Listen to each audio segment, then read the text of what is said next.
Ladies and gentlemen, this is a podcast that I'm very proud to host. Muzzy is a young entrepreneur from Sydney who's the founder of the Future of Hair. He started with a very small barbershop in the middle of nowhere. He's now grown to several barbershops all over Sydney. But specifically, his story for me is a very similar backstory to mine. I don't want to go out and say it's a rags to riches, the best story in the world. Neither is mine. But I think this is a very, very good story that I've personally been very excited to capture. I won't go too much more into it, but let me tell you, this will be a podcast I've been very excited to bring to you guys. And Muzzy, welcome to the Unbreakable podcast. Thank you, Liam. It was like, oh, well. Was that all right? That was really good. I'm getting better at it. That was fantastic. First shot, you done really well. Bro, you should have seen my first intro. I was like, oh, welcome to the podcast. Yeah, I remember the first time I actually took a video on like for my socials. Yeah. I swear, bro, I took it like 20 times. Like I just start laughing. Oh, and stuff. really? Yeah, but now it's just like second bro, nature. this is a good segue. So this is part of why I wanted you on this podcast because for me, what I've seen you do, because I've seen your business grow from like, you know, barbershop in the hood to now you're making men look beautiful all over the world. But you did that primarily through social. Literally, you know, bro, socials was the key for me, bro. Like it was my whole life in the hood. I realized, bro, that you won't be able to make it because when you're on socials in the hood, people make fun of you. Bro, can I tell you, when you're on fucking socials anywhere, they make fun of you. Yeah, but that's true. But when you're in the hood, you're judged a bit more than when you're outside of the hood. Well, yeah. So let's get into a little bit of it. So tell me a bit about where you grew up, your family, what area you grew up in, and you know what life was like before you started getting into business. Oof. Okay. Well, I grew up in Rockdale, Bexley kind of areas. Well, that was until I was like 16 years old. We're 8 kids. We're 4 boys, 4 girls. You had 8 kids? Yeah, I didn't fucking know that. 4 boys, 4 girls. Bullshit. Yeah, it's a big family. We used to live in a 3-bedroom house, 2-bedroom house. With 8 kids? Hard, yeah. Life was hard for us, bro. So with your mum and dad? Mum and dad, yeah. Mum and dad. Life was hard. It wasn't easy. She must be a good girl to look after 8 fucking kids. Yeah, she didn't complain once, bro. Now that's why taking her on holidays is a pleasure for myself. You know, man, it like, must feel good. It feels good, like to return the favor. It was very hard times for us back then. Like we were literally at rock bottom. And what did your mum do for work? My mum didn't work. My dad was the only one providing. Right. And then times got really hard. My brother, you know, fucked up in the past, but your older brother, my right? oldest brother so, kind of because you and him are like really close, like good mates. Like, would you say you're the closest to the family? I'm pretty close to all of them. I like to show my support with everyone. Right. And my mum, very close to my mum. My brother Haas, very close to him, and Ali. Yeah, we like to bond together. Like we'll buy shit together, we share it. So whatever's ours is for all of us, you know. But you and Haas were kind of like a little bit in business at one point. Yeah. Like that sort of camaraderie. Yeah, we still like we were in business at Man-Made. Yeah. Like, you know, the old store we used to be at. Yeah.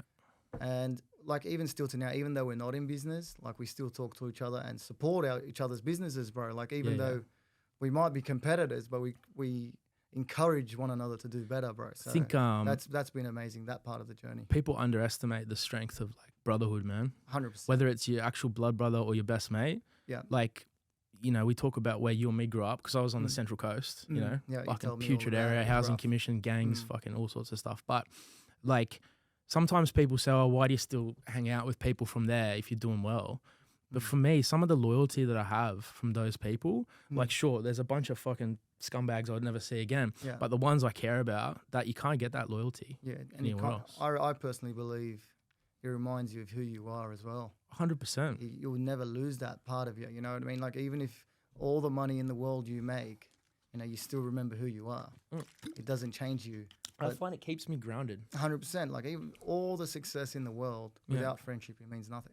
100%. But I even say like, what's the point like in having millions of dollars if no one gives a fuck about it? 100%, bro. Like let's be real. Without religion, any religion it may be, you know, Muslim, Christian, whatever you are. Yeah. Bro, if you got no faith, no friends, you got no life. 100%. But I tell that to people all the time. There's no goal. Like for example, now Liam, I come to you and tell you, you know, make $1,000 a week when you're 16. You know, your eyes are gonna light up. You know, when you're 17, you want to make $2,000. When you're 18, you want to make $5,000. Yeah. It doesn't stop. It never stops. But you've got to be content all the way to be happy. And if you're not content that whole way through, you're never gonna move forward in life. You do all stages every part of your life is a stage. And if you don't be content with that part of your life, you won't move. You won't be successful. Tell people all the time, sometimes you feel like you're a snake chasing its tail. It's like I'm at 100 and I'm going to make $1 million. I'm at $1 million, I'm going to make 5. I'm going to make 10. And it's like if you don't have anything that you give a fuck about along the way, it doesn't mean anything. 100%. That's 100%. mad. I agree with that. Definitely, bro. Like we should be philosophers. Oh, bro, yeah, you should. Muzzy philosophy. We should, honestly, bro. We should. Tell me about like when it got hard for your old man, because looking after 8 kids would not be easy. Like what were the struggles? Where did he kind of, hit some walls, and how did that impact you? Fuck.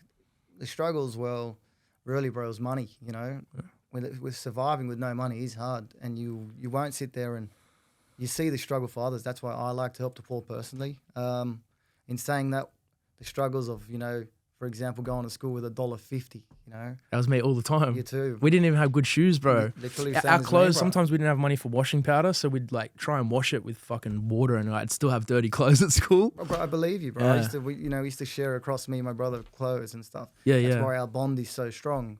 Having memories with my brother that, sleeping, me and him used to sleep in the same room. Yeah, so did I. Is this us? These are the bonds you create over the years, you know what I Yeah. mean?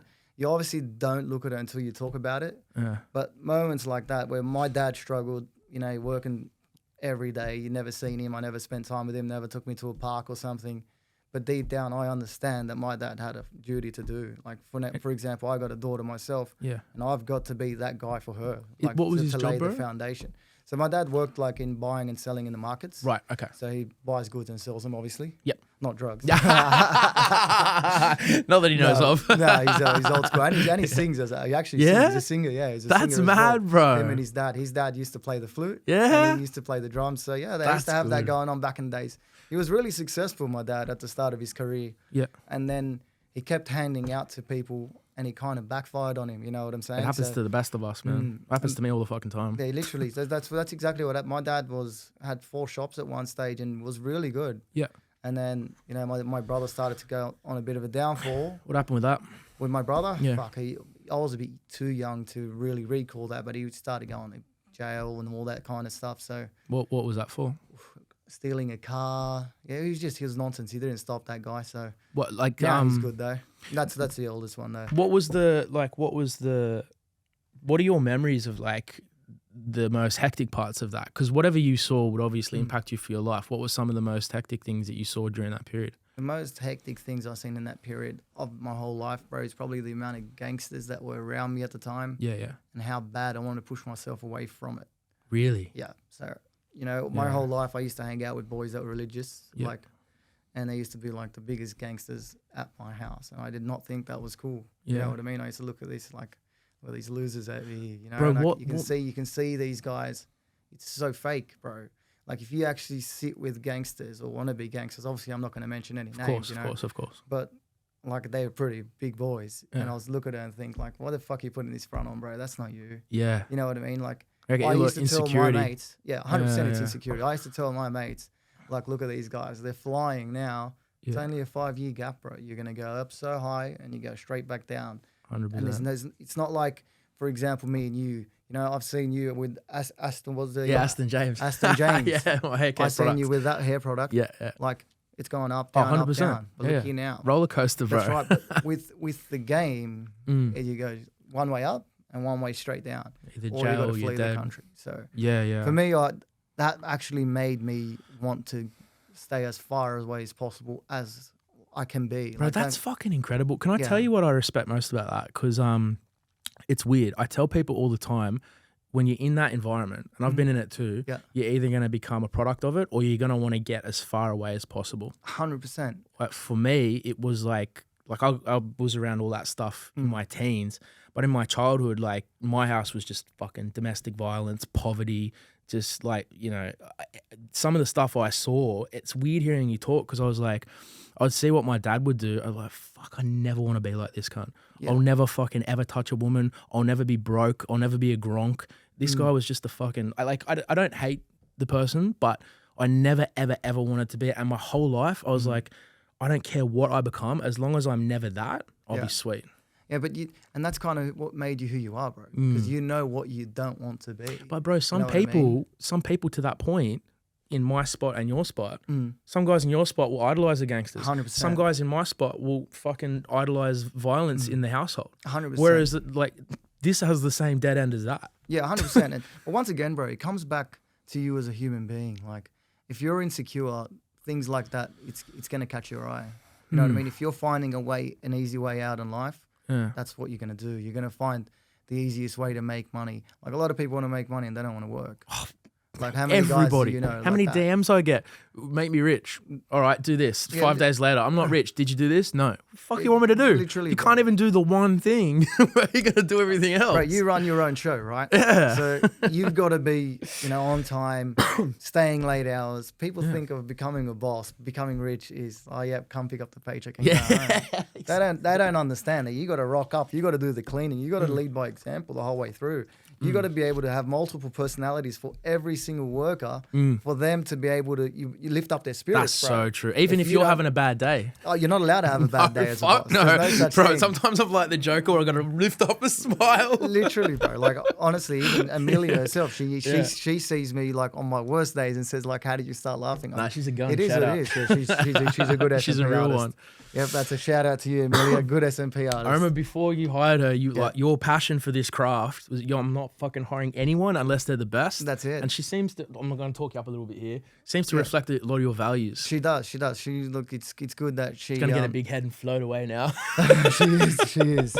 No, but she likes, well, she enjoys what she sees. You know what I mean? She's got someone leading by example. Because you created the culture. That's right, and she wants to be, later on, a self-made woman. You know what I mean? Like, down the track, I want her to be the best version of herself and have her own story to create.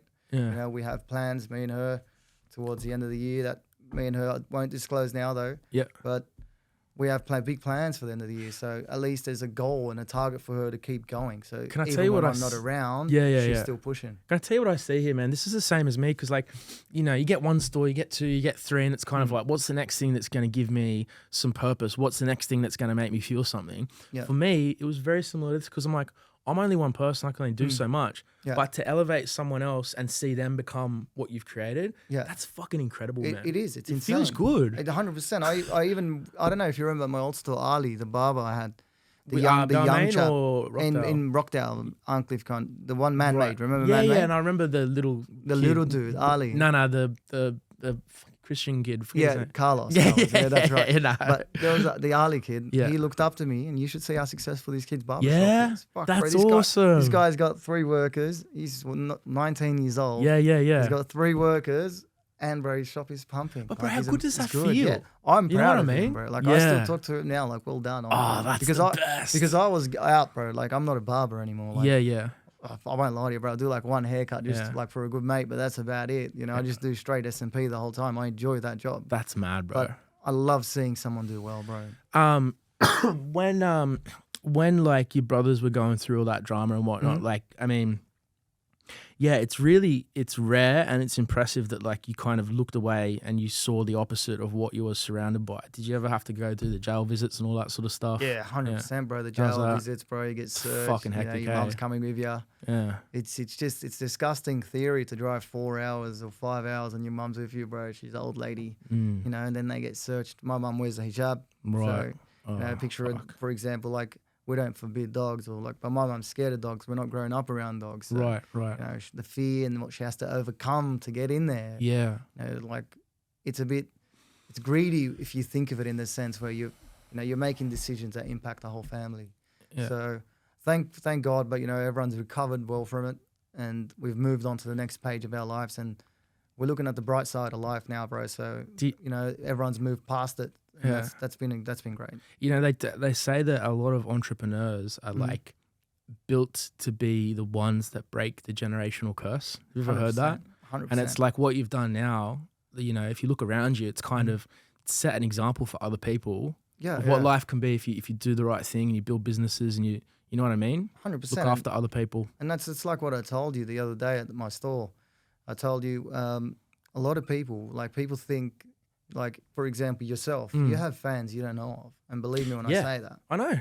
Like, It's every crazy. single human being has fans, right? Yeah. It's not just these famous celebrities that you look up to and they don't even know you. Mm. You might get a message of, like, for example, some of my comments, amazing job. Yeah. People that actually enjoy seeing others do well. These are your fans, bro, and you got to respect that. Yeah, yeah. Anyone that comes, for example, on your podcast or is in your DMs, encouraging you, these are your fans. This is insane. Like, people don't look at that stuff. That's so important to see and keep you pushing forward. Do you find that community kind of elevates you when you're doing your work? 100%. And like, obviously the negative comments, you just got to wipe them out because they're the guys that are behind you. Yeah, could you Don't worry imagine? I about could that. never imagine like sitting at home making a fake account and like your only thrill is to write fucking Gronk on like Instagram. Yeah. I'd find it so boring. Bro, I wouldn't even comment on someone's post. Like, if I don't got something nice to say, bro, I'd rather keep it to myself. But see, once again, these are the people that would have grown up with domestic violence in the house. And, they sat in a corner just running away from everything they've not wanted to do. Like, they feared life, bro. Yeah. So what's the way out of it, to hurt somebody else's feelings because you're such a failure. The common thread, like you said before, was it's like the insecurity, man. 100%. Because no one that's Insecurity secure does stuff like that. 100%. Like, you don't join a fucking bikie gang if you're secure. Yeah, for sure. You know what I mean? Bro, You for can't sure. walk into a fucking clubhouse confident as fuck and like, you know what I mean? Looking good and fucking Yeah. talking game. Like, you'll get brought down to the same level as everybody else. Look, I agree. Look, in saying that, there is some guys that obviously, like guys in the game, for example, they're in it for money. Look, I'm not no one to judge, bro. Yeah, like, yeah, if you're in there for money, like, good on you. Some people do it better than others, bro. Like, even in the game, like, there's people that sell drugs and they're still fucking broke. Bro, yeah. It's yeah, a joke, like, if you really think of it. There's also people, a weird thing as well, like I know a lot of entrepreneurs that quit the game and now they're really successful. Yeah, that's true. But it's because of the way they deal with people, though. Yeah, because they sell, yeah. they know how to sell, bro. Like, Isn't that crazy? Like the successful drug dealers quit, become entrepreneurs. Yeah, and then the bad ones go to jail. That's right. That's right. That's true because they're a bit sloppy. But in for saying real. that, bro, they get a like 2-3 mil head start. They're making 100K a week. Well, I know some that have got like maybe, I don't know, 10, 20 racks head start. That's about it. Yeah, but but then again, bro, like if you get that bit of a head start, once again, I'm no one to judge, bro. Good on you. Like, fuck, I want everyone to make billions of dollars. I could not give a fuck less. But just as a Muslim for myself, For sure. if I were to start on that path, I know all that money will be like haram, we call it, which is forbidden. And I wouldn't want a part of that, bro. And I'll try to stay as far away as possible as I could. We're gonna come to this after we go through the business because I wanna get to that part of the story. Yeah. So, all right. So you grow up with eight siblings all up, which I was unaware of. It would have been hectic. Your dad's providing for the whole family. Yep. Brother's getting a bit of drama. You see what life could be like if you go down the dark path. Literally. You choose to have a crack. That's the fucking scariest part. I'll never forget when I did it. I woke up the first morning. I was like, fuck, man, I don't have a job. Like, no one's gonna pay me. Yeah, if I don't figure out a way to make money now, like, I'm fucked. Yeah. When you like first started, how was that feeling, and when did you become like the brokest of the broke? Because we've been there, man. Bro, I've been fucking broke. Tell me the brokest of the broke. Please, bro. Tell me the fucking. I want to know about eating tuna cans and fucking everything. Oh, mate, I'm gonna blow your mind off. Go for it, please. 16, I was 15 years old. I was working at Rockdale Plaza, started my career. Yeah. Barber? Barber, yep, just a straight barber. And I was getting paid $220 for 6 days. Fuck. Slave labor, bro. Like, I used to put $100 aside to my mum, take it, just try to help out, Nice, that's mad. And I used to have $120, bro. I used to spend it for lunch, right?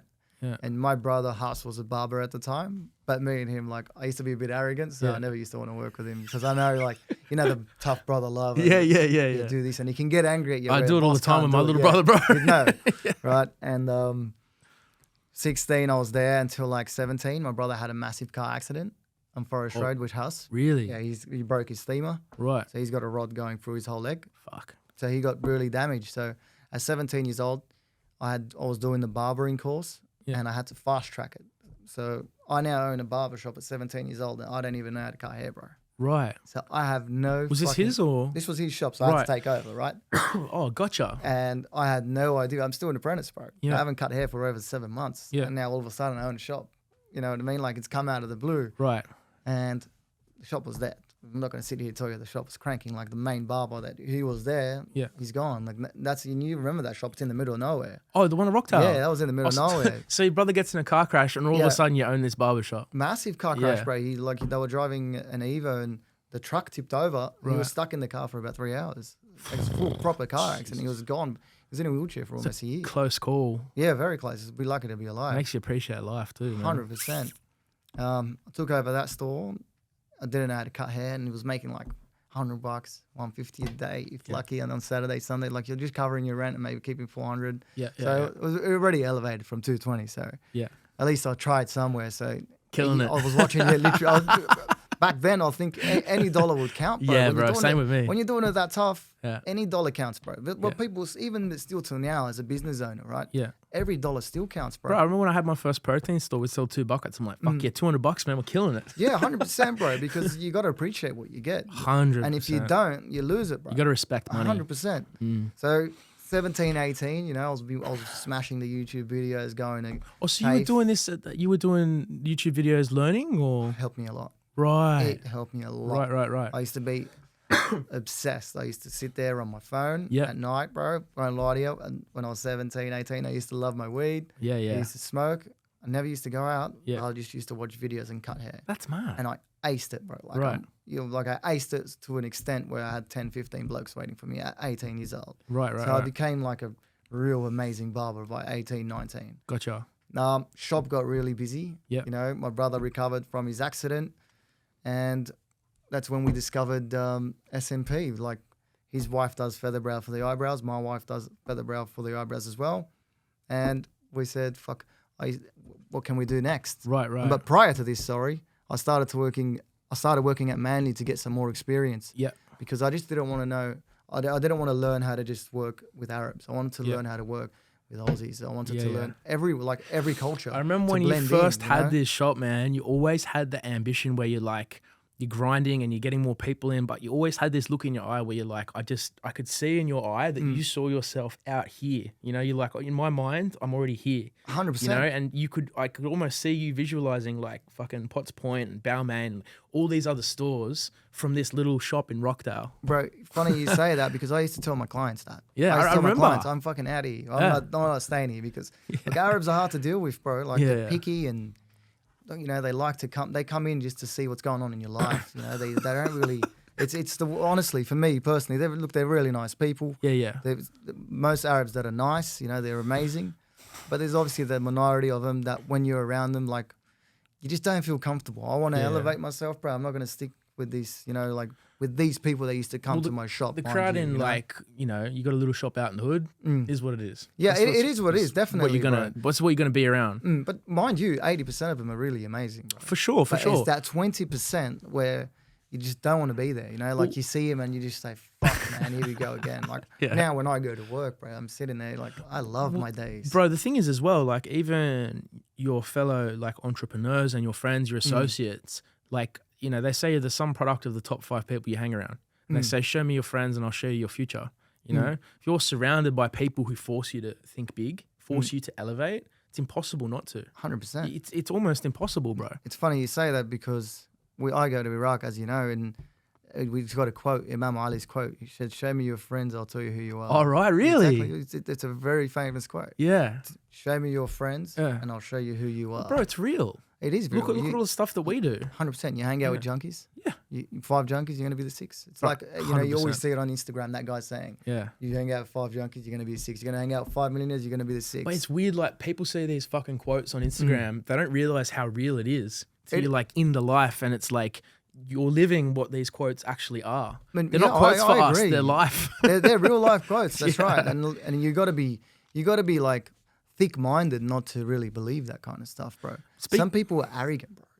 They don't want to accept what life is. All the time. All the time. Feel sorry for themselves, bro. See, one thing I hate, bro, is someone feeling sorry for themselves. That kills me, bro. It kills me. Look at me. I had to go through fucking court cases and people suing me and almost bankruptcies and no fucking money. I had 2 kids. I had a partner. I had $1 in the fucking bank. Couldn't afford anything. There you go. Well, I literally had to force myself every day. But did you feel sorry for yourself? Fuck no. Do you feel sorry for yourself right now? No, you shoot me in the head, I wouldn't feel sorry for myself. Bro, well, if someone's got to feel sorry for themselves, it's got to be these people on the strip in Gaza, for example. That's like something I'd say. You know what I mean? I'm not going to sit there. And mind you, they don't even feel sorry for themselves, bro. But I literally said this to someone 2 days ago because he's like, oh, my comms are a day late. I'm like, mate, You get paid weekly, not monthly, number one. So you're 4 steps ahead of everybody else. Yeah. Number two, there's a fucking kid somewhere with a rocket going over his head. Yeah. And you're bitching about your fucking comms being 24 hours late. I said, as quickly as I've given you these, I can pull it away. I'll do the sales. Oh, I'm sorry. I'm like, bro, it's not about sorry. It's about like respect. Yeah, it is. And it's also about the fact that like it's a privilege, not a right to be in the position we're in. 100%, you bro. know? Appreciating what you have. Once Always. again, bro. Like, yeah, you know, these guys in Gaza, for example. Yeah. What are they appreciating? Bombs getting hit on them, bro? That's, Yeah. It's not right. You No, know, it's like fucked. it's just, if you're a human being, Yeah. you know, like I have a daughter, you know, you have kids yourself. Yeah. Like, bro, if your kid's under Hard, that, hard to watch, man. fuck, bro, I can't even watch the video. Nah, Like, neither can I. Have to you know, turn it I off. don't post much about it. I don't Yeah, talk much about it, same. you know, because I don't want to put, you know, other people's views. But let's be real, bro. You know, it's right in front of us. We're all seeing it. It's Yeah. such a hard thing. And these guys don't complain. They pray to God for patience. Yeah. You know what I mean? You know, that's something I look up to. You Yep. know, that's something that encourages me to do better in life. Because if these guys are in this state Yeah. and still appreciating life, Yeah. and yet I'm in a state where I'm making money and I can't be happy, bro. Yeah. Like, where's the common sense in that, bro? That's why, like, I don't know if you get the same, but I always tell people, like, I was just as happy with $1 in the bank as I was with $1 million in the bank. 100%. Literally, there's no difference. Yeah, there is no in difference. in my mind, like, almost in my mind, when I became complacent, I started to fail. But when I put myself back in the mindset of having $1 in the bank, I Yeah. started to succeed. Yeah. Because I always operate as if I don't have any money, because then I'm forced to be smarter. Do you ever do that? I actually always do that. I'm always, Yeah. I always put myself in arrears. Yeah. Because, like, for example, So I do the same thing, bro. if I save 100K, I'm investing that, bro. Yeah, I That's- put it where I can't see it, and then my operating account's like a couple of bucks. I'm Yeah. like, oh fuck, man, I got to hustle. Yeah, bro, but and that's what you're meant to do. Like me, I'm not one, to be honest with you. I don't usually, my clients will never talk about. No, we this don't have kind to of talk stuff. about Yeah, numbers or whatever, No, but just yeah. in general. Yeah, But if I ever make, for example, 100, Yeah. I'll buy gold. I'll Yeah. buy a boat. You know why? Because I need to be back on zero. but it's this fucking. We can't do the same I thing. need to be back on zero. Same because with if I me. got now 100 grand in my bank account, You'd be you weird. get complacent. So do I. You know, I you get thought I was complacent. the only one that does that. No, bro, it's the best way to do it. Yeah, Best way to do it. I think the controversial gentleman that said this, I believe it was Andrew Tate, but he goes, Andrew Tate. he goes, if you know how much you have, you don't have much. True, You know which is what I very mean? true. Yeah. But and then that's why you got to invest in assets. I just give it to the accountants to say, fuck it That's off, put it. it somewhere where I Yeah. can't touch it. I don't even fucking Because, care. because if you do, you get a complacent. You Yeah, do. It's 100%. happened to me before. And you get people that look at what you do, and like sometimes I'll get kids that message me on Instagram, or even people from my school, like, bro, I want to come work for you. I'm like, okay, sure. I'll give you a job right now on the spot. Tell me what I do. Like, like internet. I'm like, bro, you just want a car. Just say I just want a car. Don't say you want to do what I do. Yeah. Because you don't want to fucking take risks. You don't want to struggle. You don't want to work 16, 18 hours a day. You don't want to be fucking constantly stressed. Your phone blowing up all the time. Everybody wants you as a fucking meal ticket. You want that? Yeah, Give it to you if you want. That's but be right. careful what you wish for. yeah. They just see the front, bro. Yes. People just see the Oh, front. I want a chain. you I want know? nice teeth. That's right. They just see Fucking the shit's front. not free, man. That's right. They just see the front. They just see they see you when you're getting out of a nice car, and they're going into your business, Yeah. or even a paycheck. Yeah. But do you know how fucking hard you work for that paycheck, bro? Like I get up from 6 o'clock in the morning. Yeah. I get back home at 8 o'clock. Sometimes I miss my daughter for a day, bro. You know what I mean? That for me, like, fucking breaks my heart. Like when I go home and my daughter's asleep, Yeah. I've just missed a day of my daughter's life, bro. Can I tell you how I conceptualize that? Because I've got 2 kids as well. And like the first thing is, and you'll appreciate this too, you're giving them a life that you never had, number one. 100% well said, bro. Thank you, Respect brother. that. Thank you. But number 2 is like, if I'm going to be away from them, I'm going to fucking make the absolute most of it, because I'm 100%. not just going to be away from them sitting there doing the bare minimum. If I have to be away from them, I've got an obligation to work 100 times harder than I've ever worked, because the alternative is being with them, which is more important. So if I don't have that, I have to work harder. 100%. You know? And that's what makes, when you do spend time with them, the quality time's even better because you've worked so hard. You appreciate it. Yeah, you appreciate it. How's the and- philosophies we've got going Yeah, on? we got some good, bro. We got some good philosophy here, bro. I've always thought of myself as a philosopher. to be Bro, we honest with ya. should just sit under a tree and like have people come to Picnic. it. Do you ever think about like that you would be like a fuckwit if you didn't have kids? Me? Oh, bro. Because they keep you grounded and like They give do, you purpose. They do, but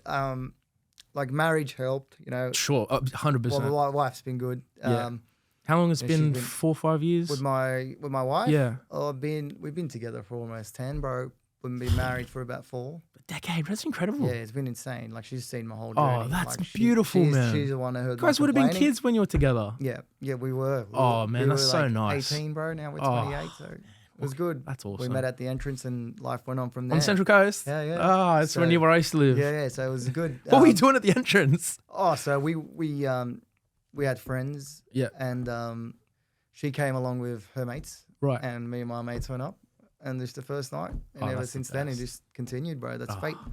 But you asked the question where Kids keep you kids grounded. keep me grounded, for sure.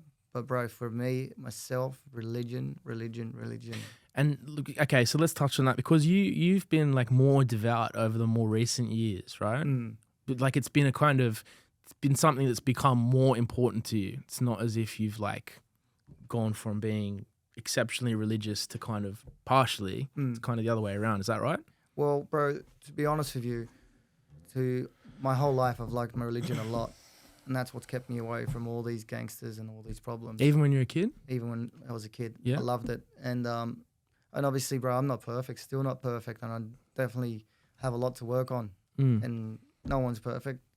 Get judged all the time. And I really don't mind that. Yeah. But if I can give anyone a bit of advice, your religion's going to hold you. Your prayers. And once again, I'm not talking this just for Muslims. Like, I'm a strong Muslim myself. But even if you're Christian, just have faith, bro. Like, you just it settles you down. And what faith does for you, bro, it makes you not want, like, materialistic things. Yeah. And when you don't want it, it comes to you, bro. It comes to you. Yeah, that's why I got that one. Because when we... You told me that one. Yeah, that was fucking mental, bro. But, like, I got through a couple of things that I should never have got through. I should never have got through it, man. Like, there's some of the stuff that I not got away, maybe that's the right word. But I couldn't think of any reason why. I'm like, this is going to sound weird. Have you ever felt like you've come out of something that you shouldn't have come out of, or you've beat a situation you shouldn't have gotten out of, and you're like, there's some purpose behind it where I'm like, I was put here to do something as a result of that, Every day when I wake up, I think. Yeah. Do you feel that way, like you've been put here to do something? 100%. Every single day, and I'm not joking. I wake up with that, bro. You don't get the chance to wake up every day. Yeah. You cannot wake up tomorrow, bro. And I know. Like, you got to get up and make sure that God has allowed you to get up, bro. I believe personally, when I'm asleep, I'm dead, bro. Yeah. Like, think of it, bro. You're asleep for 8 hours. You don't know what's going on in your life. Like, one day, you've had friends that have passed, bro. Oh, fucking shitloads. Where are they, bro? Everything. You can't see them. They're not around. Yeah. I will believe in an afterlife. So if you're not going to get up and do the best you can, help others and help the poor. And with any faith, again, I said, if you're not going to be good with your religion, you're wasting your time. You're not going to get, even as successful as you get, you're still failed, bro. Why? The ultimate task, you failed. What do you think your purpose is? Why do you think God put you here? Why do you think God put me here? Honestly, bro, I feel like my journey, I'm starting to reveal why God put me here.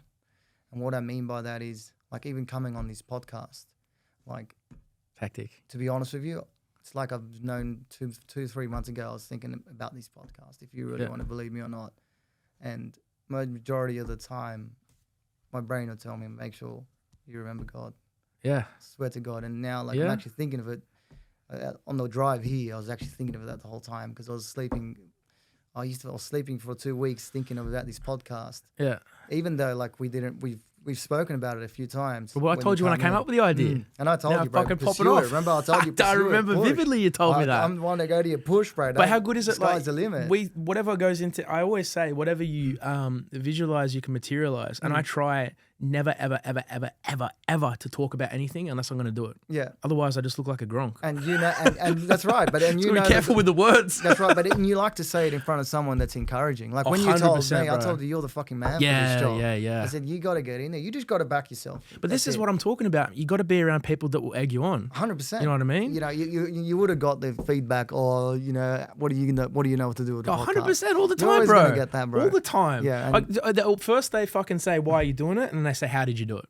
Always. But isn't it funny how when they first say it, it kind of hurts your feelings, and then if you know a few minutes later, you're like, fuck you. I'm gonna turn into this monster. That Bro, you it's don't even know." motivating. That's what happens. Sometimes I want to like pay people to talk shit about me. I swear that helps. So I can just fucking go harder. It helps because even for me, like I was always in my brother's shadow. Like I love my brother. I love my brother from the bottom of my heart. But I was always in his shadow. So anyone in our community used to think, okay, this guy's success is from here. Right. You know, and when I went alone, everyone thought Muzzy's career is over. Yeah. You know, and fucking 3 years later, bro, it's like, once again, I thank God for it. I appreciate everything that God's done. Of course. You know, just looking at these people and then thinking, you're welcome, bro.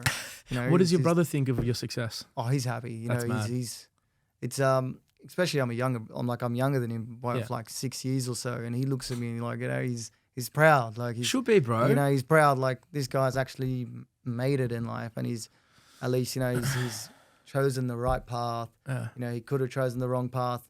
And as a matter of fact, I actually keep my brothers in check. Yeah. You know, like I try to tell them, you know, this isn't good for you. You're setting a standard as well.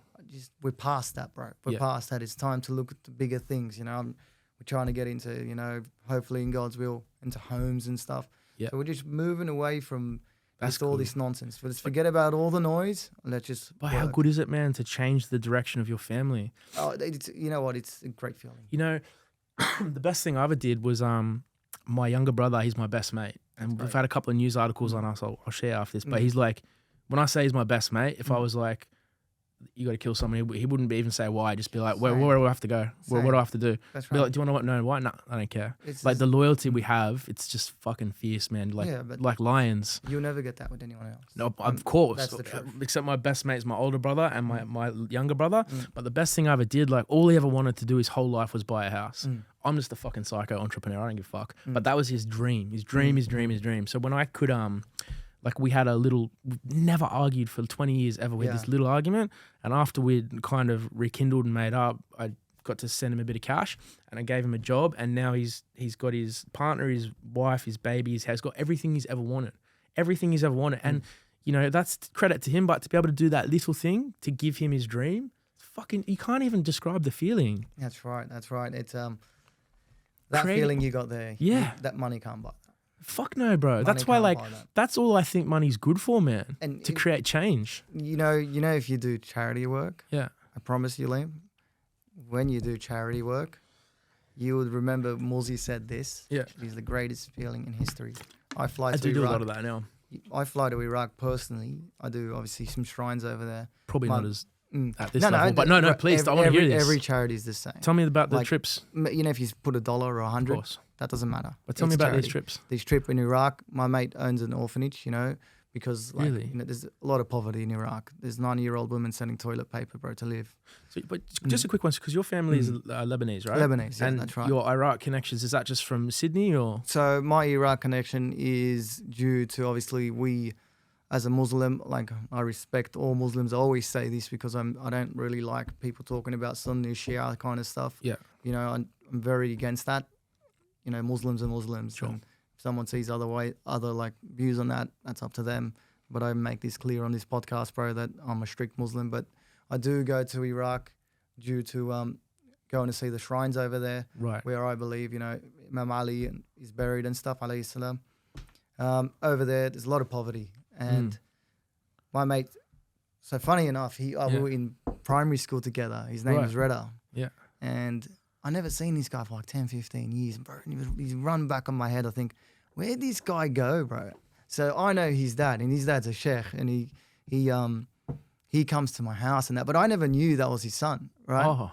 So one day I flew to Iraq to go do the shrines because that's part of my religion, and his dad goes to me, I'm going to bring my son with me. I'm like, yeah, sweet. Like, I'm just there by myself in Iraq, bro. Like, I'm just, come, it's okay.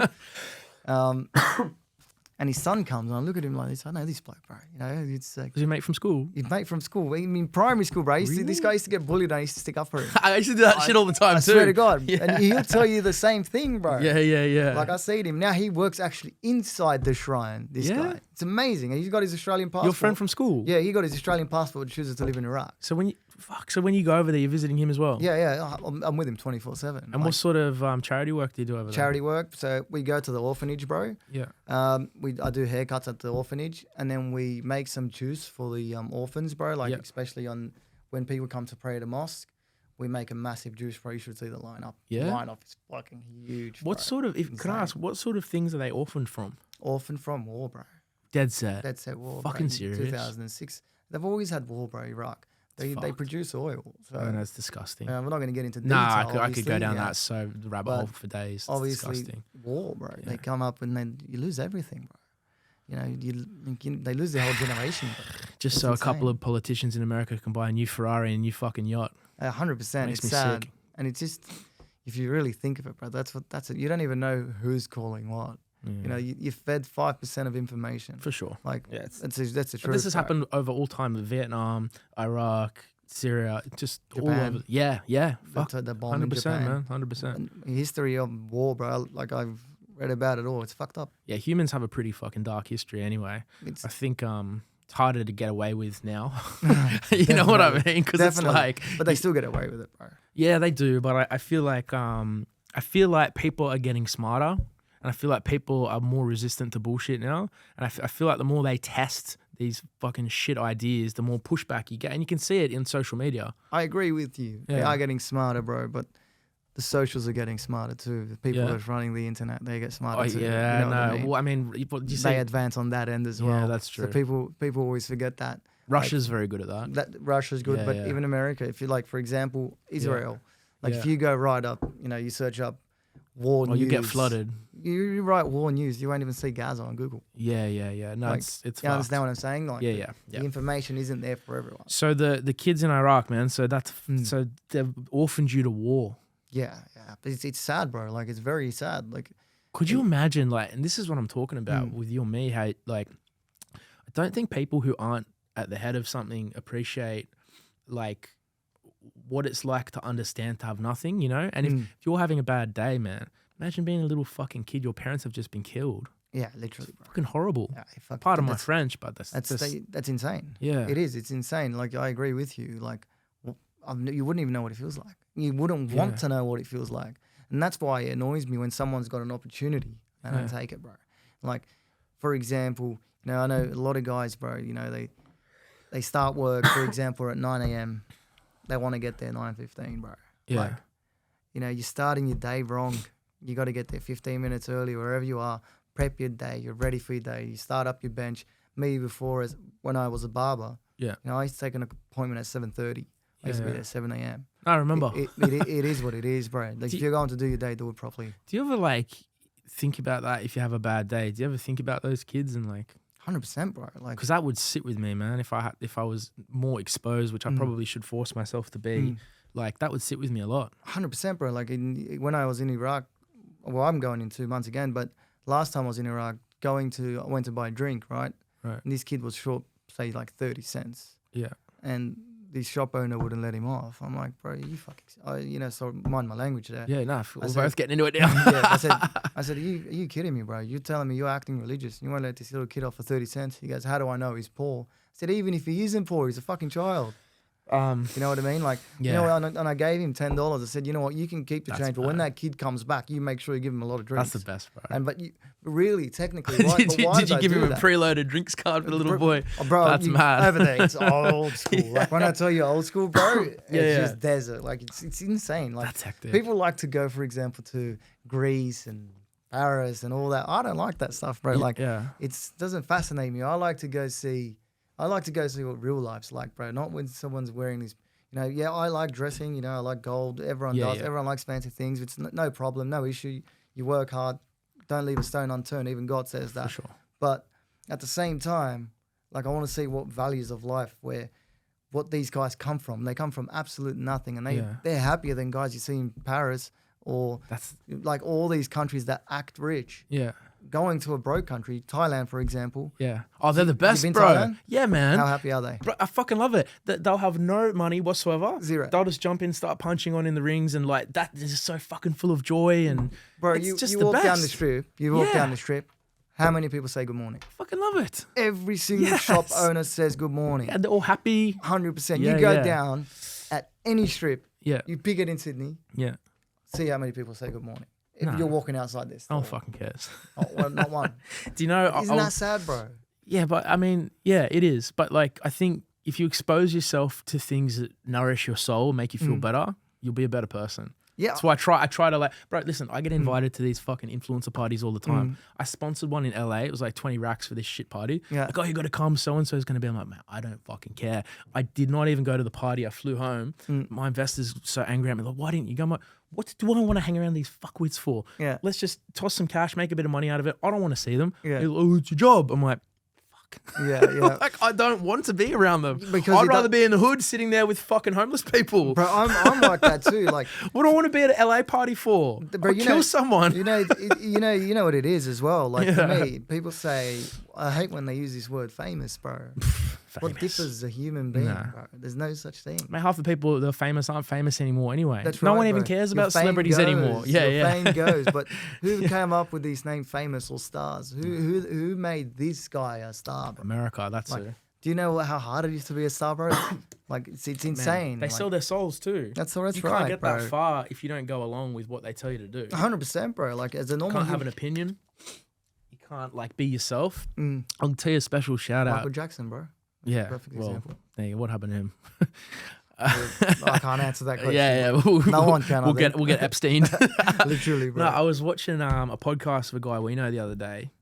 Shout out Spanian. Yeah, Spaniards. Bro, He's his G, content that at the guy. moment, Yeah. fucking unbelievable. Yeah, he's Spaniards one of us. Yeah. He did one in Manila. Fuck, it was hard for me to even watch. It made me get a bit emotional because he was walking along this bridge and there was this lady with a little boy in her arms. This kid must have been like 2 years old, and he walks by and he looked back and he's like, fuck, this is fucked. And he goes, she's got a little kid, and the kid put his hand out and he's like, I'm going to give him a big amount of money. And he goes and gives him the money, and he walks off, and you can see in his camera, he goes, I wonder what they're going to do. And she scoops up a little boy and they go off to buy food.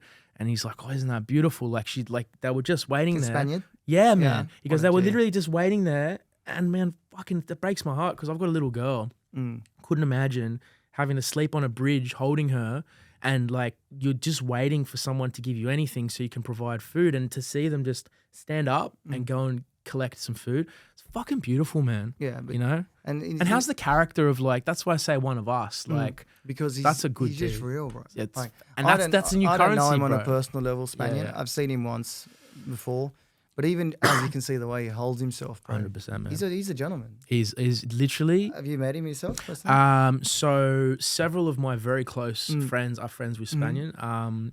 Jamal, Adele, very good friends with him. John Nassif and Sage Shaversian, Chesbra. Yeah. So they're all very good friends. Yeah. And I think, and this is, I'll tell you something cool. This is why you're so successful, and this is why he's so successful, because, and I see this because this is my job. My job is social media and social currency. The new currency is authenticity and being real. 100%. If you're real, you'll get, I don't want to say famous, but you'll get what is coming to you, and you'll get rich. If you're a fake flop, the world has been exposed to that for You a get decade. exposed. We're over it. 100%. We don't want to see all that stuff anymore. That's right, We that's want to right. see someone give a kid some fucking money, but do it because you're a real person. That's right. That is the currency. So when we're sponsoring influencers, we literally sponsor people who are like about positivity, wellness, self-improvement, who are just genuine mental health, charity, people who are real to themselves. Yeah. That's where the new exposure is. 100%. No one cares about what and you're, people who do cares? appreciate it when they see it. 100%. Like, a lot of people do. And once again, like for example, with Spanian, he'd get a lot of hate, that guy, bro. Jealousy. At the start, he did. He still would. 100%. I think he's the king of Australian social right now, bro. I don't know him on a Yeah. personal level once Yeah. again, but he'll get a lot of hate, bro, because he's moving up in the world, bro. Yeah. When you move up in the world, like everyone hates on you. And because they want to be you, and they just want to push you down. But obviously that guy won't care. And a guy like myself or yourself won't care either. But they say, a wise man once said to me, I've never been hated by anyone doing better than me, ever. 100%. No one who's successful is going to hate. It comes from the bottom up, not the top down. That's right. But that's why God gives you, bro. Yeah. This is why I really believe God gives you when you don't like look down on others, bro. Like when you're 100%. encouraging everyone to go forward, God allows you to take it because he knows you don't really care about it. Look, bro, let's be real here.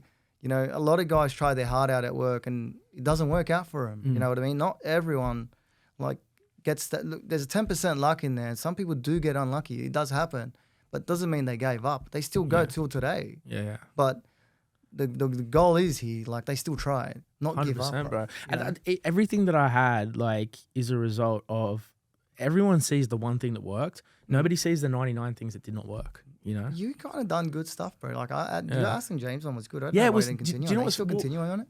The problem was, I'm quite good at the internet now. I've gotten a lot better, and what I understand is like trends and markets, and where we've done well is where we get to a market first. We either invent the product or we get to that market first, and we ride that wave up. With that one, we were in a good market, but what happened was it became saturated with like hundreds of people, and also Manscaped had unlimited budget, which drove the price of the influencers up. So if I invented like Liam and Muzzy's gummy bears, right? And there's some new flavor nobody's ever seen, we don't have competition, so I can buy up all the influencers. But if we launch Liam and Muzzy's shavers, everyone that we go to has already been paid 10 times more by Manscaped. So to their credit, they like kind of crushed the market. Yeah, they smashed it. But having said that, everyone said that we could never beat them. And I remember I was almost about to fold up.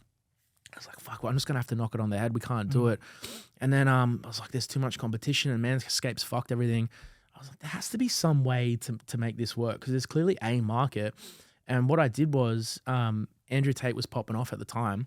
So I said to a mate who's a YouTuber, I said, listen, make a video on Tate and I'm going to insert our ad in the video and then I want you to launch it. And my bet is that that's going to create a wave that we can ride. The next day after the video, 3,000 sales. Wow. 3,000 fucking sales of men's skin and hair care, bro. Wow. You know how Aston James? Yeah. You still got it? Yeah, still got it, but it's not like, it's not scaling where I want it to be, you know? So it's still there. I haven't figured out what its future's going to look like, but you know how hard skin and hair care is. Fucking cracker too, bro. It was, I still use it. I still use it too. I still got the face mist. But you know how hard the market is. It definitely is So hard to because sell 3,000 units in a fucking, you know, that was hard. that would have been a good feeling. It was, but Good thinking at the time too. thank you. But the best part was more to your point about like, everyone told me to knock it on the head. I'm like, I'm just going to prove that it works. And I feel like I did that. But I've just got to figure out what its future looks like. So yeah, time, bro. maybe its future is in the future of hair. We should give it a crack. Maybe we could do a cross collab. Should give it a crack. Bro. Yeah, let's have a little business meeting. Get it done. Put it in my stores if you want to. It's really good. Well, that's a good segue because like the future of hair, man, I feel like here's where you've done what I just described. Because the only reason I've succeeded in the brands I've invested in and started is because we get onto something first and then we scale it. I feel like you guys, and for anyone that doesn't know, S&P basically makes men's hair look nice and thick, and it's more of a luxury beauty product these days that's becoming more mainstream. I think what you've done, I think you've taken a trend, you've popularized it, and I think that is going to catapult what you're doing because this hasn't been around for a long time. It hasn't, bro. It hasn't. Like I've now been doing it for around 10 years. But I live and breathe that scalp micropigmentation. I fucking love hearing that, when man. I tell you, I live and breathe it, bro. Like people, you know, they tend to ask me, a lot of clients, they come in, they tell you, you're a bit more expensive. I say, go find someone that's not into the job as much as I am. I only use the top end stuff, bro. Like my pigments, my needles, my machines, they're all top end, right? And I probably charge 40% more than any other clinic in Sydney, Australia-wide, right? But no one will guarantee their work like mine, bro. Like I love my job. Scalp micropigmentation, I'll continue on it for you. So it lasts 3 to 5 years, and every 2 years you need to touch it up, right? But within that 3 to 5 years, bro, your hair is going to look phenomenal. Like I've got my hair done, bro. Like, you know, I've done a transplant. It doesn't affect your transplant down the track. As a matter of fact, it makes your transplant look 5 times better.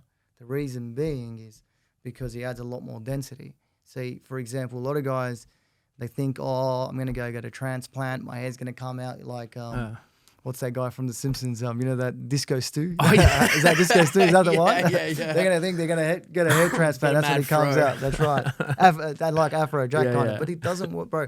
It does work in the transplant, but you got to understand, bro, like you get scarring from it. That's one.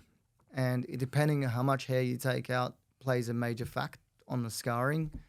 And once they're applying the hair from a transplant, there's only so close they can get each follicle, bro. Yeah.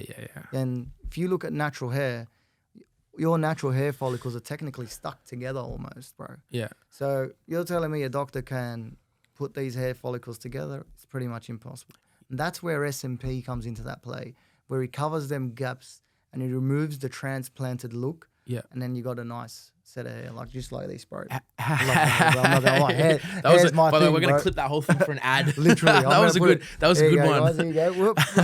How does it feel? Because like you're also giving guys more confidence in themselves. You know? I love that. Yeah. You know, that's the biggest key for me. Yeah. You know, yesterday I had a gentleman come in. He's getting married end of Feb, Yep. right?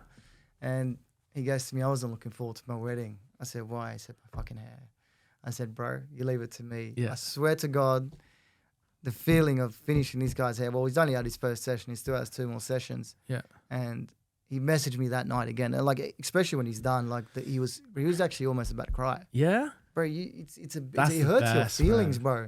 Nah, Like, man, and- that's a good feeling. Yeah, but it hurts. Like, for example, if someone has hair loss, Yeah. that hurts your feelings, bro. Like Yeah, for a yeah, man, yeah. like when you see your hair loss going down, bro, you start to hate. Oh, you mean it hurts your feelings when you start to? Yeah, of course, yeah, bro. when you're losing your hair. But I that's feel what like we're at a mean. point now in the world where like dudes looking after themselves is much more normalized than mainstream, you know? Like there was a day where people, like, you'd be fat and bald or whatever and people just accept that. I think now we're at a point where people actually want to look good. Yeah, but bro, you should be looking. Well, yeah, but people, not everyone thinks like that. Bro, Some people are fuckwits. Bro, I really don't get it. And then you get Could you them- imagine walking around looking like a fucking slob? You got a dirty stain on your fucking shirt. You even got those beautiful white teeth. It's disgusting, I bro. wouldn't leave the house. I agree, bro, because like I see people still till today, like, and look, it's not even about a money factor, bro. It's Yeah. just care factor. 100%. You know what I mean? Like, bro, you can wear any clothes and make it look good. Like, Yeah. bro, people act like you can't be that broke to buy a $5 shirt, bro, or $10 shirt. And I promise you, bro, that you can pull them off. There's nothing wrong with it. I'm not telling people to go look after themselves or you go and buying brands and stuff. Doesn't need to be, but it's just care, like brushing your teeth every morning. Bro, But there's some people that don't brush their teeth every morning. It's fucking disgusting. Could you imagine like And the then- chicks that have to be with dudes like that? Bro, I can't believe it, bro. Like there's some people that don't put deodorant on, bro. Like, you know, I'm not gonna get into detail. Bro, I had a I client come in. get sweat injections under I don't sweat. Bro, I get the same as me. Do you get them under the arms too? Yeah, literally. Do you get Botox too? Fuck it off. Oh, bro, I got mine yesterday. From a male Barbie doll. Yeah, but and then you got people saying, oh, like these guys, you know, they look after themselves like fucking girls. They're in fucking looks bro, look nice and after yeah, yourself, man. bro, like- Spastics. Literally, bro, you want to look good. Like, I want to go to work, but I'm looking at a mirror all day. Like, Yeah. if I'm gonna literally, I got to sell too. Like, at the end of the day, I represent my work, bro. Like, if I look like a fat, like for example, I'm not gonna sit there and like a fat guy, you know, look rough. My hairstyle's off. Yeah. You know, how is someone going to trust me to do their hair when I can't even fix my own? Bro, I grew up on the coast. A lot of my mates, and nothing wrong with this, but like, you know, in trades and shit, where it's kind of like the culture's a bit more, hey, fucking, there you go, mate. Fucking, go, mate. look, you fucking get your hair done, can't you? Fucking Barbie doll. I'm like, all right, calm down, mate. Listen, yeah. you do you and I'll do me. That's right. It's But- like, and fuck it's kind off. of annoying because, bro, That's the worst. they look at us like weird because we look after. No, I look at other ourselves. people like that if they're Yeah. weird. And then I'll be, oh, he's fucking podcast. Fucking look at this cunt, little fucking pretty boy. I'm like, man, fucking relax. And then when I have guests on that they like, Yeah. mate, when are you fucking getting him on, mate? Yeah, Where's yeah. my fucking intro, mate? That's- I'm like, what the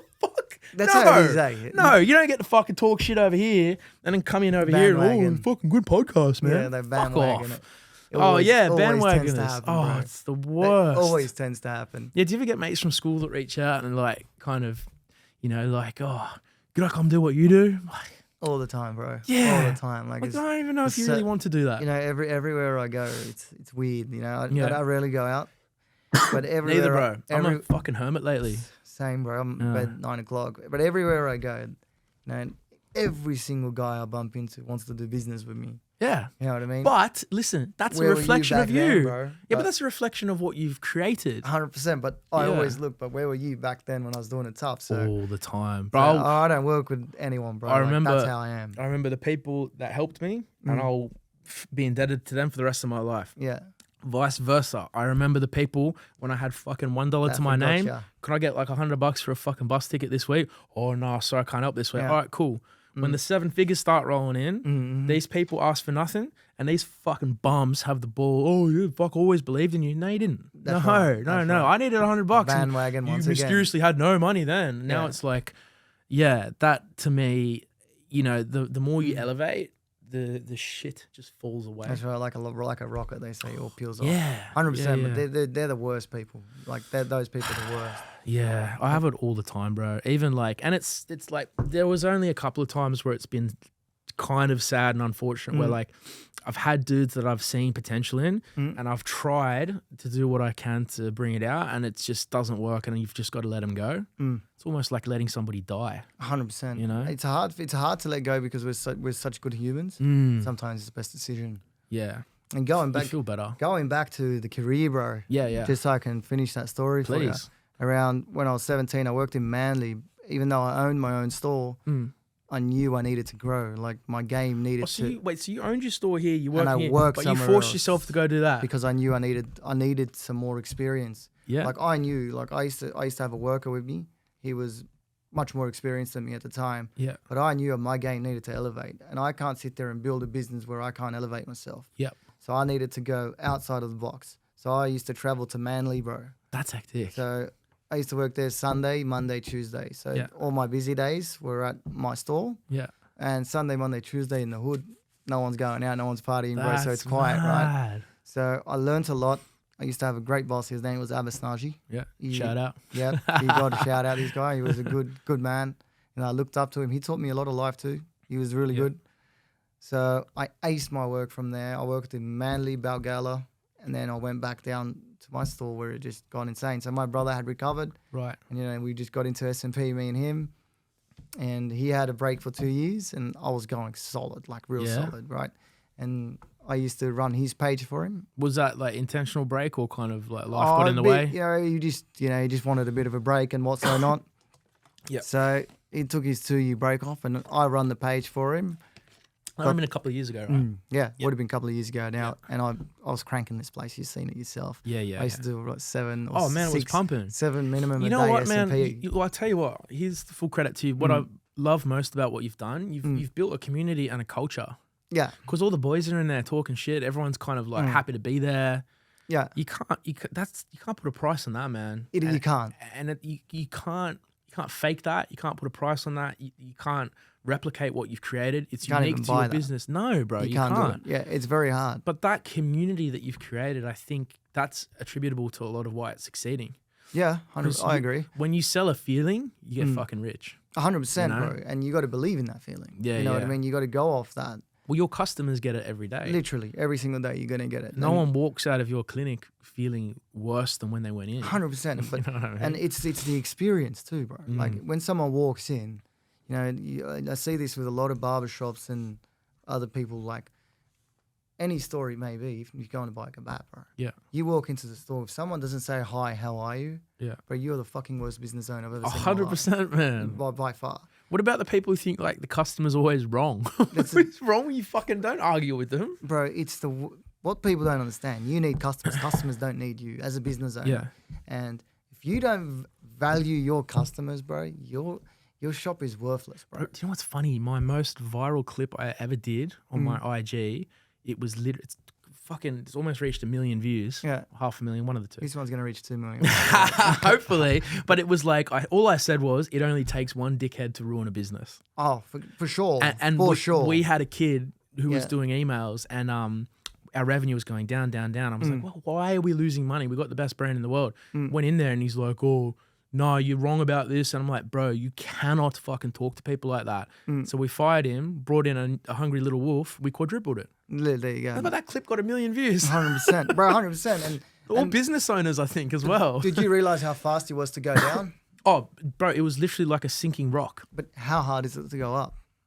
Well, 10 times harder than it is to go down. Exactly like barbering. Yeah, for yeah, example. yeah. I don't cut hair, but I still want my boys to be on their A game. 100%. And I tell them as soon as someone walks through this door, right there, you turn around, you put your hand out. Hey, I'm Moustafa Mousselmani. Yeah. How's your day? Yeah. That's all it takes. There, bro, how many guys do you see walking with a shit haircut? There's a lot of people that walk with shit haircuts. It's the experience. It's the experience he's copped in that store that thinking, okay, I need to go back to this guy. Because if you don't do that, bro, there's a lot of people that walk in with a smile on their face. Yeah. They'll come in, smile, and you've ignored them they're going to sit down and say, this is the worst barbershop. But you've just nailed another thing. So I study these billion-dollar brands for a living, Mm-hmm. right? That's my obsession. While other people are sleeping, I'm a fucking nerd learning about You got to them. be, bro. You got to be hungry. Manscaped, they're valued at $1 billion Wow. because they don't sell a razor, they sell an experience. When you open the box, you get all these gifts and toys and QR codes and newspapers, and you get these freebies, and it's like this beautiful, it's like Santa Claus has come or something, and you get this experience when you open it up. It's got beautiful writing. I'm like, it's just a fucking razor. That's right. But they create the experience, and then when you create the feeling, It's a psychological thing, bro. it's infinitely scalable too. 100%. Because that dude who came into your store, he's going to go tell 10 other dudes how he felt. 100%, You know what I bro. mean? You could chop his fucking head off if he feels good. Bro, He's yeah, gonna yeah. Still tell people. 100%. You give him the worst heck. Bro, I promise you. Like that, I'm not going to Probably don't chop his head off. Yeah, 100%. Like, I'll be honest here, bro. Like, sometimes, you know, any barber can tell you they have an off day and the cuts aren't the greatest. It happens, bro. Like, it does happen to any barber, right? And this is back in my career. Even if I were to do the worst haircut in the world, my guy's coming back to me. Yeah, 100%. Because he feels love on that seat, right? When he feels love on that seat, he's coming back to you, bro. No one can badmouth that haircut because he likes you, bro. In his head, that's a good haircut. I can even back this up with data. We sampled one of our databases, one of the supplement protein stores. We're like, why do you guys buy from us? We cost twice as much. Yeah. Like, because you guys are the best and you're the premium. Like, we've just created that feeling. It's the same stuff. Yeah. But they want to pay more because of how we make them feel. Yeah, Some people don't get that. Customer service, bro. Key. We're Key. fucking killing it over here. Key, bro. Customer service is key, and a lot of people don't understand that. Do you know something crazy? Yeah.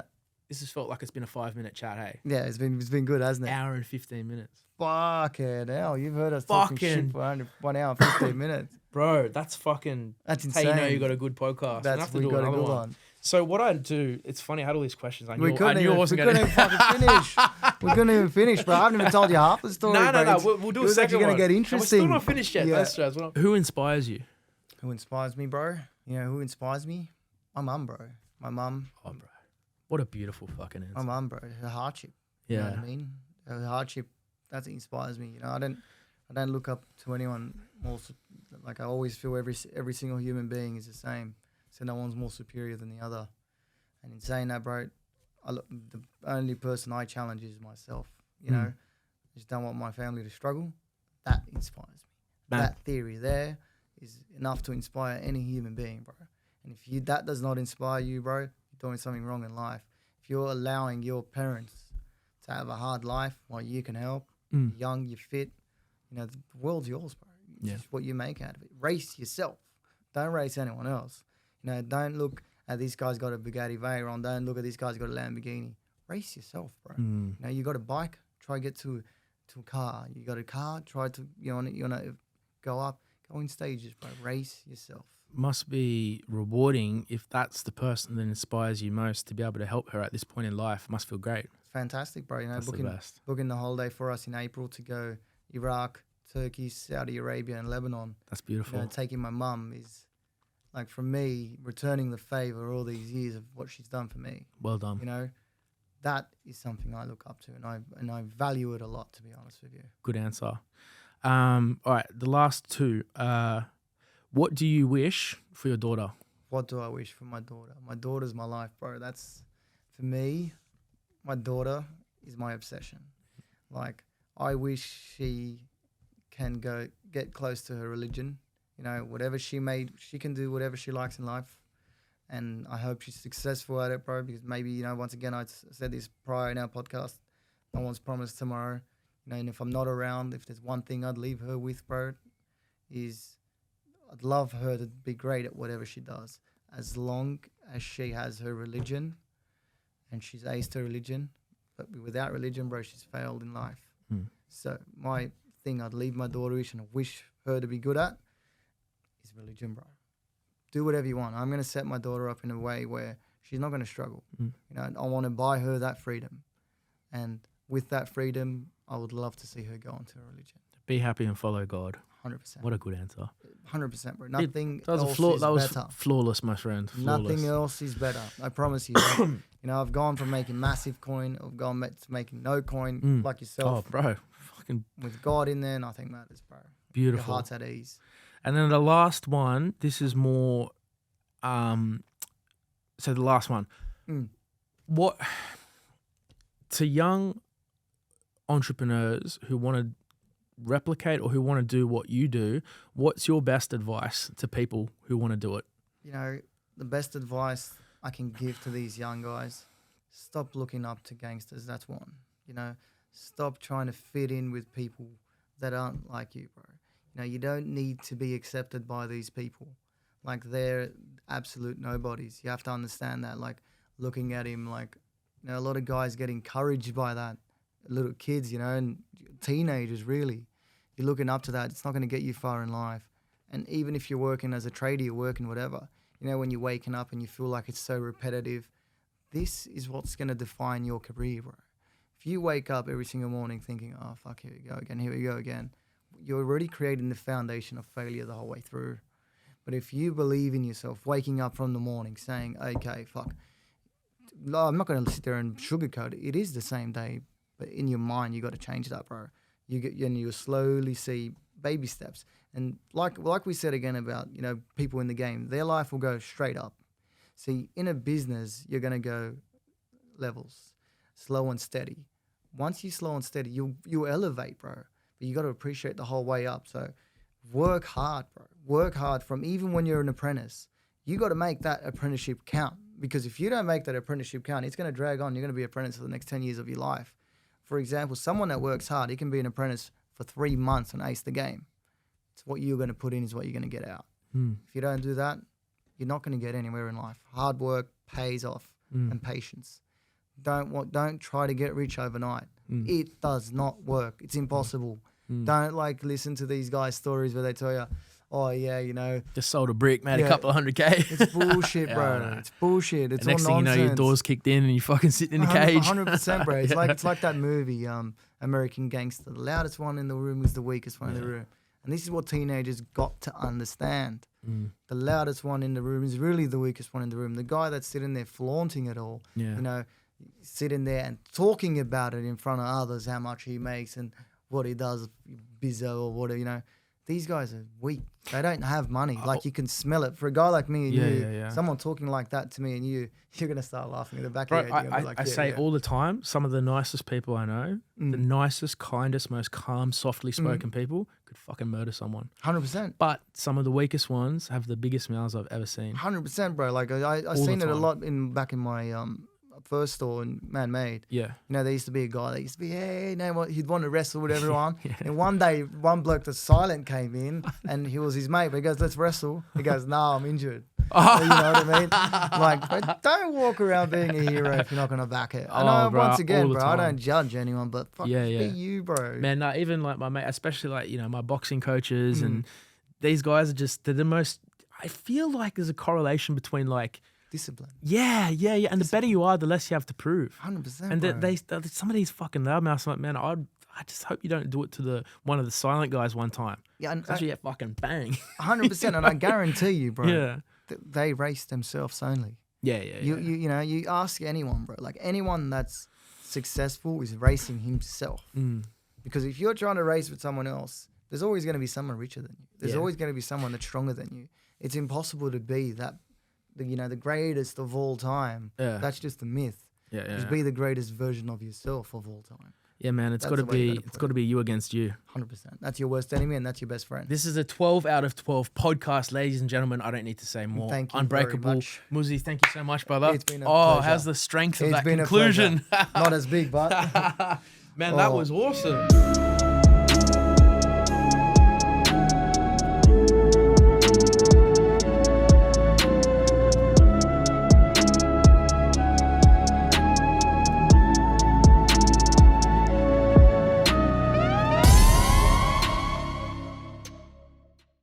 Thank you so much.